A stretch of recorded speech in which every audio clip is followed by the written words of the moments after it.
சேது என்னதான் இந்த எலெக்ஷனில் ஜெயிச்சாலும் தமிழ்ச்செல்வி அவங்க கிட்ட பேசிட்டு போனது எல்லாத்தையுமே நினச்சி பார்த்து பார்த்து நைட்டு ஃபுல்லாக தூங்காமல் அவங்க ரொம்பவே கோவத்தோடயே இருக்காங்க. ஏன் அடுத்த நாள் காலையில் கூட எந்திரிச்சு வரும்போது அவங்க ஒரு மாதிரியாகவே இருக்க. ராஜாங்கமும் அவங்க கிட்ட, என்னையா நீ தான் எலெக்ஷனில் ஜெயிச்சிட்டல்ல, அப்பாவையே நீ பெருமைப்படுத்திட்ட, அப்புறம் வேற என்ன உனக்கு வேணும், நீ எதுக்காக இப்படி இருக்குன்னு கேட்க.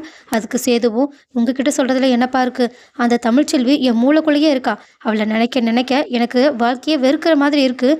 அவள் எங்கிட்ட பேசிட்டு போகும்போது அவ்வளோ தென்னாவட்டா பேசிட்டு போனா. ஏன் நான் ஜெயிச்ச மாதிரி கூட எனக்கு தோணலை, ஏதோ அவள் என்னை ஜெயிச்ச மாதிரியும் நான் அவகிட்ட தோத்து போய் நிற்கிற மாதிரி எனக்கு அப்படியே குற்ற உணர்ச்சியாக இருக்குது, மனசெல்லாம் ஒரு மாதிரியாக இருக்குன்னு சொல்லிக்கிட்டு இருக்க. இதை பார்த்த ராஜாங்கமோ, இங்கே பாரியா, அவள் இந்த வீட்டை விட்டு போனதுலேருந்து நம்மளை பற்றி எதுவுமே யோசிக்கவே இல்லை, நம்மளை வெளியால் தான் அவள் பார்த்துக்கிட்டு இருக்கான்றது அவளோட செய்கை மூலியமாக எனக்கே தெரிய வருது. ஏன் அது உனக்கு புரிய வரல? தயவு செஞ்சு அவளை பற்றின ஞாபகத்தை இப்போயாவது கொஞ்சம் மறக்க முயற்சி பண்ணு. அதுவும் நீ போய் எலெக்ஷனில் ஜெயிச்சு ஒரு பொறுப்புக்கு வந்திருக்க, பொறுப்பில் இருக்கும்போது இப்படியெல்லாம் மனசை அலப்பாய விடக்கூடாது. மக்கள் பொறுப்பில் நீ இறங்கிட்டனா கண்டிப்பாக உனக்கு நேரம் போக்குறதும் தெரியாது, மற்றதை பற்றி யோசிக்கவும் முடியாது. அதனால நீ முழுக்க முழுக்க மக்களுக்கு சேவை பண்ணுறதை பற்றி மட்டும் யோசிச்சு பாருன்னு சொல்லிக்கிட்டு இருக்க. அப்போ கரெக்டாக அங்கே வந்த ஈஸ்வரியும், நீங்கள் சொல்கிறதெல்லாம் கரெக்டாக தான் இருக்குமாம்மா, இருந்தாலும் சேது இப்படி கடைசி வரைக்கும் ஒண்டிக்கட்டியாகவே இருந்துட்டு அரசியல் வாழ்க்கைன்னு இருந்துட்டா அவனோட வாழ்க்கை என்னத்துக்கு ஆகிறதுன்னு கேட்க. அதுக்கு அங்கே வந்த அப்பத்தாவும், என்னடி நீ இப்போ சொல்ல வர, தமிழ்கிட்ட பேசி நீயே கூட்டிகிட்டு வர போறியா என்ன? அங்கே போயிட்டு அவகிட்ட பிரச்சனை பண்ணதையும் பண்ணிவிட்டு இப்போ என்னமோ இவன் தனியாக இருக்கான்னு வருத்தப்பட்டுக்கிட்டு இருக்கீங்கன்னு கேட்க. சாவித்திரியும் அங்கே வந்து, ஆமாம் இவங்க தமிழை கூட்டிகிட்டு வந்தாலும் கூட்டிகிட்டு வருவாங்க, அவள் இந்த வீட்டுக்கு வந்ததுக்கப்புறமா நம்ம வீட்டில் எவ்வளோ பிரச்சனை நடந்திருக்கு, ஆனால் இவங்க என்னடானா மறுபடியுமே வீட்டுக்கு கூட்டிகிட்டு வரதை பற்றி யோசிக்கிறாங்களா என்னன்னு சொல்லிட்டு அவங்க மறுபடியுமே வெறுப்பேற்ற மாதிரி பேச. ஆனால் ஈஸ்வரியும், கண்டிப்பாக நான் அந்த தப்பை மட்டும் பண்ணிடவே மாட்டேன், அந்த தமிழ்லாம் நம்ம குடும்பத்துக்கு செட்டே ஆகாத ஆளுன்னு எனக்கு நல்லா தெரியும், அதனால தான் நான் வேற ஒரு முடிவெடுத்திருக்கேன்.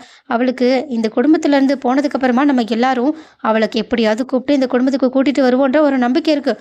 அதுவும் இப்போ அவள் சேதுவோட குழந்தைய வேற வயிற்றுல சுமந்துக்கிட்டு இருக்கா. அதனாலேயே அவள் எப்படியாவது ஏதாவது ஒரு சூழ்நிலையில் குழந்தை பிறந்ததுக்கு அப்புறமாவது நம்ம எல்லாரும் அவள் முன்னாடி போய் நிற்போன்னு நினச்சிக்கிட்டு இருக்கா. ஆனால் அப்படி ஒரு எண்ணம் அவளோட மனசுக்குள்ளே வரவே கூடாதுன்னா அதுக்கு ஒரே ஒரு வழி தான் இருக்குது. என்ன வழி, நீ எதை பற்றி சொல்ல வரன்னு கேட்க. அதுக்கு அவங்களுமே, நம்ம சேதுவுக்கு கல்யாணத்தை பண்ணி வச்சிடலாம், சேது அவள் முன்னாடி சந்தோஷமாக வாழ்ந்து காட்டட்டும், அதுக்கப்புறமா அவளோட திமுறும் அந்த தேவைட்டும் எங்கே போகுதுன்னு பார்த்துடலான்னு சொல்ல. இதை கேட்டுட்டு ராஜாங்கமும், நீ என்ன பேசிக்கிட்டு இருக்கன்னு கேட்க. அதுக்கு ஈஸ்வரியும், நான் பேசினது ஒன்றும் அவ்வளோ பெரிய தப்பான விஷயம் கிடையாதே, சேது என்னன்னாலும் சின்ன பையன், அவன் இப்படி வாழ வேண்டிய வயசில் எதுக்காக இப்படி கஷ்டப்பட்டு நிற்கணும்? ஏன் இப்படி இவன் தனியாக இருக்கனால தானே அந்த தமிழ் இப்படி ஆடிக்கிட்டு இருக்கா. ஒருவேளை இவனுக்கு மட்டும் கல்யாணம் நடந்துருச்சுன்னா கண்டிப்பாக அவள் இந்த மாதிரி யோசிச்சுக்கிட்டு இப்படியெல்லாம் நினச்சிக்கிட்டு நம்மளோட குடும்பத்தை பழி வாங்கவும் மாட்டா, அப்படியே விலகி போயிடுவா. அவன் முன்னாடி சேது ஜெயிச்சு காட்டணும்னா கண்டிப்பாக அவனுக்கு ஒரு கல்யாணத்தை நம்ம பண்ணி தான் வைக்கணும்னு சொல்ல. இதை கேட்டுட்டு சேதுவும், எல்லாரும் கொஞ்சம் அமைதியாக இருக்கீங்களா, இது என்னோட வாழ்க்கை, எனக்கு இன்னொரு கல்யாணத்தை பற்றினா ஒரு யோசனையே கிடையாது, அப்பா சொன்ன மாதிரி நான் அரசியல் வாழ்க்கைக்குள்ளேயே போகலான்னு முடிவு பண்ணிட்டேன், எனக்கு இந்த குடும்ப வாழ்க்கை தேவையே இல்லை, நான் அனுபவிச்சதெல்லாம் போதும்னு சொல்லிட்டு அவங்க கோவத்தோடு அங்கேருந்து போகிறாங்க. பட் சேது பேசினது எல்லாத்தையுமே யோசிச்சு பார்க்கும்போது அவங்களோட மனசுக்குள்ளே இன்னுமே தமிழை பற்றின எண்ணங்களும் அவங்கள பற்றின கோபமும் இருக்கிற மாதிரி தான் தோணுது. ஸோ இதை புரிஞ்சுக்கிட்ட ஐஸ்வர்யாவும் உடனடியாக ராஜங்கதுக்கிட்ட, என்ன இருந்தாலும் மாமா அவங்களோட வாழ்க்கையில் ரொம்பவே கஷ்டப்பட்டிருக்காங்க, அவங்களோட கஷ்ட நஷ்டத்தை புரிஞ்சுக்கிட்ட ஒரு பொண்ணை நீங்கள் அவங்களுக்கு கல்யாணம் பண்ணி வச்சா நல்லா இருக்குன்னு சொல்ல. அதுக்கு சாவித்திரியும், நீ எல்லாம் இப்படி பேசுகிறத பார்த்தா ஒருவேளை நீயே சேதுவை கல்யாணம் பண்ணிக்கணும்னு ஆசைப்படுற மாதிரியே இருக்குன்னு சொல்ல. அதுக்கு ஐஸ்வர்யாவும், ஏன் ஆசைப்படுறதுல என்ன தப்பு இருக்குது, சேது மாமா எவ்வளோ கிரேட்டுன்னு எனக்கு நல்லா தெரியும், அதை தெரிஞ்சுக்காத தமிழ்ச்செல்வி தான் சேது மாமாவை கஷ்டப்படுத்திட்டு போயிட்டா, ஆனால் அவங்களோட காயங்கள் எல்லாத்தையுமே சரிப்படுத்த என்னால் மட்டும்தான் முடியும்னு நான் நம்புறதுல ஒன்றும் அவ்வளோ பெரிய தப்பு கிடையாதுன்னு சொல்லிட்டு ஈஸ்வரியை கூப்பிட. ஈஸ்வரியும், ஆமாம் ஐஸ்வர்யா கண்டிப்பாக எல்லாரையும் நல்லபடியாக பார்த்துப்பா, இவ்வளோ மாதிரி ஒரு பொண்ணு நம்மளோட குடும்பத்துக்கு தேடினாலும் கிடைக்கவே கிடைக்காது தெரியுமா, அது மட்டும் இல்லாமல் இந்த எலெக்ஷன் டைமில் இவளால் சேதுவுக்கு எவ்வளோ நல்லது நடந்துச்சுன்னு சொல்லிட்டு அவங்க எலெக்ஷன் டைமில் ஓட்டு கேட்டதை பற்றி பேச வந்தா. சாவித்திரியும், ஆமாம் எல்லாம் நல்லது நடந்துச்சு, அவள் விட்ட சவாலில் தோத்ததுக்கான காரணமே இவ தான், இவன் மட்டும் அவகிட்ட போயிட்டு சண்டைக்கு போகாமல் இருந்திருந்தா இப்படியெல்லாம் நடந்திருக்குமா, இவன் இவ்வளோ சுகமாக இருந்திருப்பானா, அவன் சொன்னதை விட அதிக வாக்கு எண்ணிக்கையில் அவளை இவன் ஜெயிச்சு காட்டியிருப்பான். அதனால இவனும் கொஞ்சம் நிம்மதியாக இருந்திருப்பான். ஆனால் இது எல்லாத்தையுமே நாசம் பண்ணிட்டு எந்த மூஞ்ச வச்சுக்கிட்டு இப்படியெல்லாம் பேசிக்கிட்டு இருக்கீங்களோ தெரியலேன்னு சொல்லிட்டு 2 பேரும் மாறி மாறி சண்டைய ஆரம்பிக்க. ஆனால் அப்பத்தாவோ முதல்ல 2 பேரும் வாயை மூடுங்கடி. என்னைக்கு நீங்கள் 2 பேரும் வீட்டுக்குள்ளே ஒரே மாதிரி வந்தீங்களோ அன்னையிலேருந்து இந்த சண்டையை மட்டும் எங்களால் பார்த்துக்கிட்டே இருக்க வேண்டியதாக இருக்குது. இங்கே பாருங்கடி, இதுக்கப்புறமா சேதுவோட கல்யாணத்தை பற்றி யாராவது ஏதாவது ஒரு வார்த்தை பேசுனீங்க அவ்வளோதான் சொல்லிட்டேன். சேதுவுக்கு பொண்டாட்டினா அது அந்த தமிழ்ச்செல்வி மட்டும்தான். அவள் இடத்துக்கு வேற எவ்வளோ வரவும் முடியாது, வர விடுறதுக்கு நானும் விட மாட்டேன். ஏதோ இப்போ மனஸ்தாபத்தால் அவங்க பிரிஞ்சிருக்காங்க. கண்டிப்பாக இப்படியே இருந்துருவாங்கன்னு நீங்கள் எத்தனை நாள் நினச்சிக்கிட்டு இருக்கீங்க? நீங்கள் வேணா பாருங்கள், என் பேரனும் பேத்தியும் மறுபடியுமே ஒன்று சேர தான் போகிறாங்க, சந்தோஷமாக வாழ தான் போகிறாங்க. ஏதோ அவங்க கிட்ட நேரம் அவங்க இப்படி இருக்காங்க, அதை பயன்படுத்தி அவ ஆதாயத்தை தேட நினைக்காதீங்கன்னு சொல்லிட்டு அவங்க ஒரே போட்டுட்டாங்கன்னு போக. இதை கேட்டதுக்கு அப்புறமா அவ்வளோதான், ஐஸ்வர்யா முகத்தில் ஆடலை. அதனால அவங்க ஈஸ்வரி கிட்ட தனியை கூப்பிட்டு, இன்னும் இந்த கிளவி இவங்க 2 பேரையுமே சேர்த்து வச்சிடலாம் தான் நினச்சிக்கிட்டு இருக்கு போலிக்கு. ஒருவேளை ஏதாவது பண்ணி ஹார்ட் அட்டாக் அது இதுன்னு சென்டிமெண்ட்டாக 2 பேரையுமே சேர்த்து வச்சிருமோன்னு கேட்க. அதுக்கு ஈஸ்வரியும், அப்படியெல்லாம் நடக்க வாய்ப்பில்லை. ஆனாலும் இந்த கிளவியை 2 பேரையுமே சேர்த்து வைக்க ஏதாவது திருட்டுத்தனம் பண்ண வாய்ப்பு இருக்குது. ஆனால் அதுக்கு முன்னாடியே அந்த தமிழுக்கு ஒரு உயிர் பயத்தை காட்டிடணும். என்ன சொல்ல வரீங்க ஆண்டி? ஏற்கனவே நம்ம அவளை மிரட்டினதுக்காகவே சேது மாமாவுக்கு அவ்வளோ பெரிய பிரச்சனை வந்துச்சு. இப்போ வேற நீங்கள் உயிர் பயத்தை காட்டணும் அது இதுன்னு சொல்லிக்கிட்டு இருக்கீங்களே, அதனால இன்னும் பிரச்சனை வருமானு கேட்க.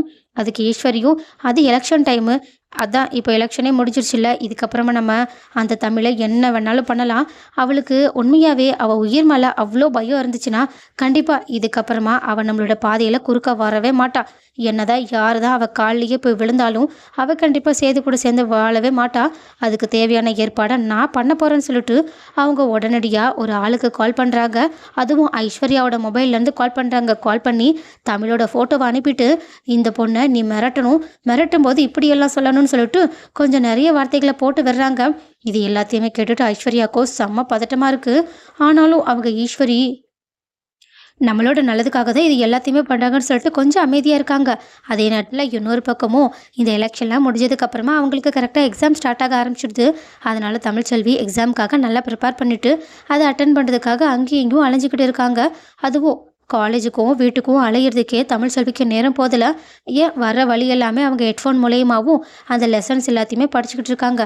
ஆனால் அப்போ பார்த்து திடீர்னு யாரோ தன்னை ஃபாலோ பண்ணுற மாதிரி தெரியவே தமிழ்ச்செல்வியும் திரும்பி பார்த்தா யாருமே இல்லை.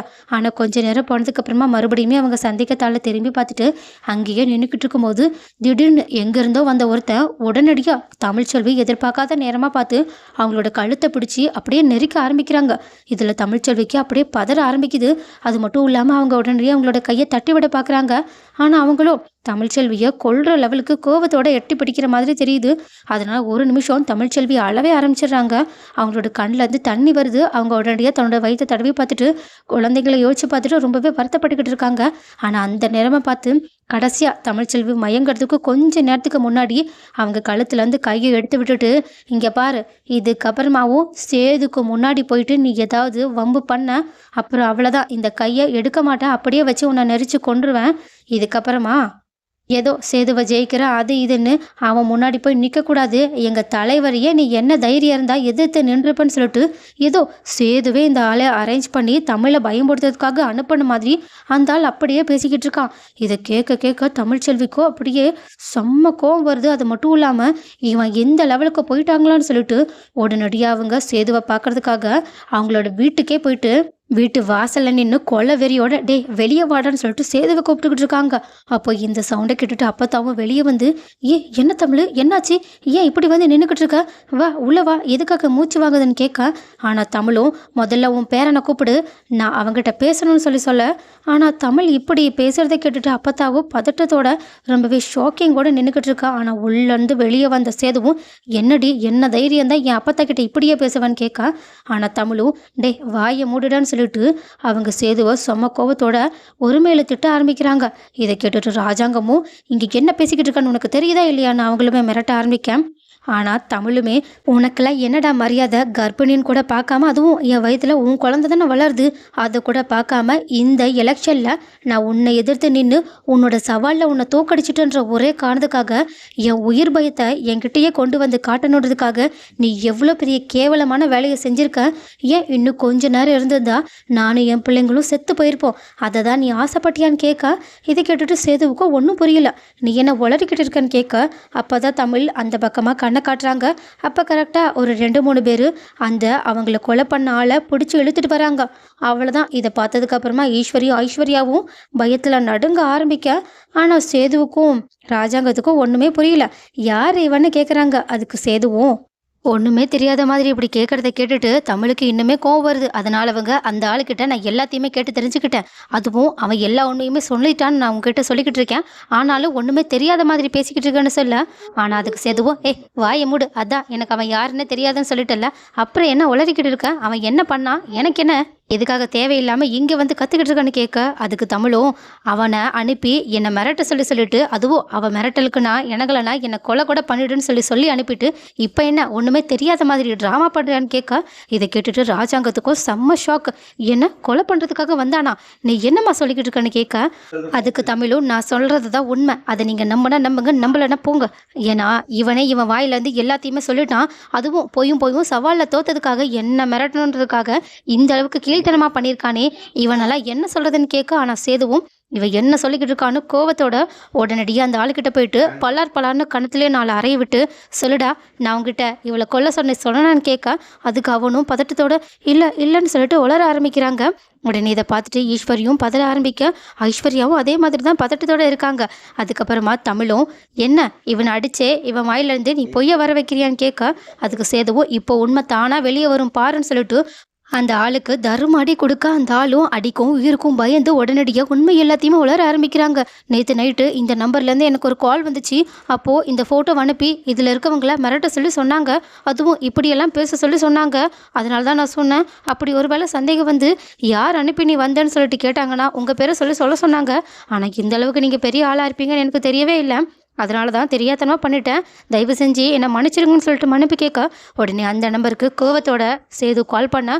அப்படியே ரிங்கு ஐஸ்வர்யாவோட ஃபோன்லேருந்து கேட்குது. இதை கேட்டுட்டு மொத்த குடும்பமும் ஐஸ்வர்யாவை ஷாக்கிங் கூட பார்க்க. சாவித்திரியும் அவ்வளோதான். அப்போ இதுக்கு பின்னாடி நீ தான் இருக்கியான்னு கோவத்தோட கத்த ஆரம்பிக்க. ஆனால் சேதுவுக்கும் செம்ம கோவம். அவங்க உடனடியாக ஐஸ்வர்யா கிட்ட போயிட்டு அவங்க கணத்தில் 2 அறையை விட்டுட்டு அவங்களோட ஃபோனையுமே வாங்கி கன்ஃபார்ம் பண்ணிக்கிறாங்க. அதுவும் உண்மையை சொல்லு, நீ தான் இவனுக்கு கால் பண்ணியான்னு கேட்க. ஐஸ்வர்யாவும் அப்படியே பதட்டத்தில் அப்படியே அழுதுகிட்டு திணறி போய் நின்றுக்கிட்டு இருக்காங்க. அதுவும் பக்கத்தில் இருக்க ஈஸ்வரியும் ஒரு மாதிரி பயத்தோடு பார்க்க. ஆனால் ஈஸ்வரியும் ஒரு வேளை இவன் மட்டும் நம்மளோட பேரை சொல்லிட்டா அவ்வளோதான், மொத்த கதையும் காலி ஆகிடும்னு சொல்லிட்டு அவங்க யாருக்கும் தெரியாமல் பயந்துக்கிட்டே அவங்களோட வயலை கை வச்சுட்டு ஒன்றுமே சொல்லாதன்ற மாதிரி சைகை மூலியமாக காட்டிக்கிட்டு இருக்கா. ஆனால் சேதுவோ விடுற மாதிரியே தெரியல. அவங்க கோவத்தோட இன்னுமே ஐஸ்வர்யாவுக்கு 2 அடியை கொடுத்து உண்மையை சொல்ல போறியா இல்லையான்னு சொல்லிட்டு கொஞ்ச நேரத்திலேயே திடீர்னு என்ன நினைச்சாங்கன்னு தெரியல, ஐஸ்வர்யாவோட கழுத்து பிடிச்சு நெருக்க ஆரம்பிக்கிறாங்க. இதை பார்த்துட்டு ராஜாங்கமே பதற ஆரம்பிக்கிறாங்க. ஆனால் சேதுவோ என்ன தைரியம் இருந்தா என் குழந்தை வயிற்றுல இருக்குன்னு தெரிஞ்சதுக்கு அப்புறமாவும் அவளுக்கு இந்த அளவுக்கு கொலை பண்ற லெவலுக்கு ஒரு ஆளை செட் பண்ணியிருப்பான். உண்மையை சொல்லு, இதை நீயா பண்ணியா வேற யாராவது சொல்லி பண்ணியான்னு கேட்க. இதை பார்த்துட்டு பதறி போன ஈஸ்வரி உடனடியாக அங்கேருந்து அவங்கள காப்பாற்றிக்கிறதுக்காக ஐஸ்வர்யாவை எல்லாரும் முன்னாடியுமே அடிக்கிற மாதிரி ட்ராமா பண்ணிக்கிட்டு இருக்காங்க.